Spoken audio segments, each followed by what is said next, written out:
Tonight, I'm visiting arguably South Australia's most haunted town after dark. Set on 13 streets lie 114 uninhabited buildings, some over 100 years old. We're taking a step away from the normal tourism experience on a ghostly tour that promises to be both spooky and scintillating, all at the same time.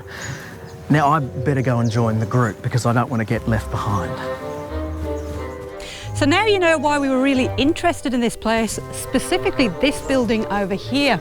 Now, if you want to follow me, we'll find out a little bit more about it and hear some... Author and paranormal investigator Alison Oborn conducts Haunted Horizon ghost tours around the state, and tonight we're exploring Australia's largest pioneer village. The dark shadowy figure is seen in here, the one that I've seen on many occasions. In fact, the very first time I saw him was in this building on my very first investigation. Being a dark shadowy figure? Right, okay, got it. Alison says it's been spotted all over the village, so folks, keep your eyes peeled. About what got you interested in investigating old Tailem town? Well, I was born into a haunted house, it kind of like a moth to the flame. And we heard the stories about this place about 6 years ago. People were reporting strange things happening. So as a paranormal team, we thought we'd come up and have a look at the place and never look back. It's been quite challenging up here. So why would a tourist attraction be haunted?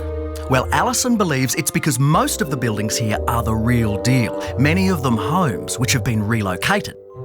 There have also been 7 deaths associated with this particular property in the past.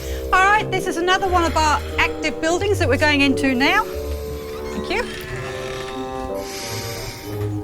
Foreboding footsteps have been heard inside this building, and one night in particular, they even approached a tour group, like ours.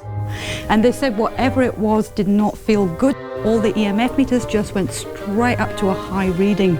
And at that point, I think it's the only time in this village that one of my tour guides actually ran. Fortunately, taking the tour with him. Check this out. It's great, isn't it? Is this a church? It's a real fair income church. From Wolseley, town near Bordertown. If you ask me, there's nothing spookier than disused churches and old cemeteries.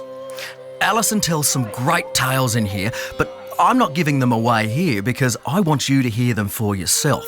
Of course, nothing's guaranteed to happen on these nights, but some people have experienced a gamut of emotional changes like crying and anger, while others swear to seeing dark figures and even feelings of being touched.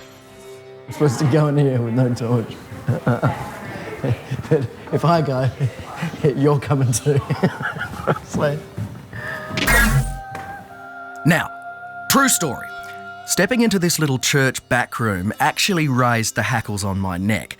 No doubt about it. But I must admit, I'm loving it. Oh, there's a real energy in here.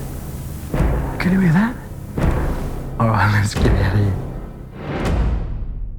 We took on a formula of keeping it very, very real. We threw out all those scares, all those gimmicks, all those making you scream, which would have been fun, but we decided we would keep it real. So we let people into buildings first, let them look around, and then we tell them what's been happening in there so we don't put it into their heads.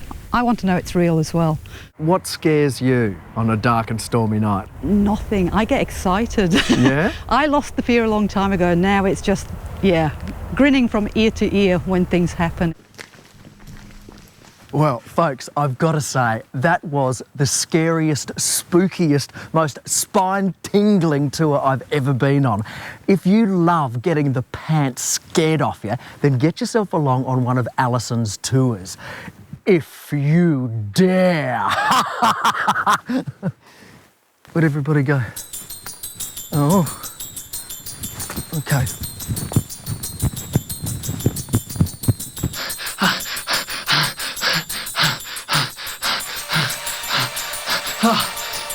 Guys? Where are you gone? Guys!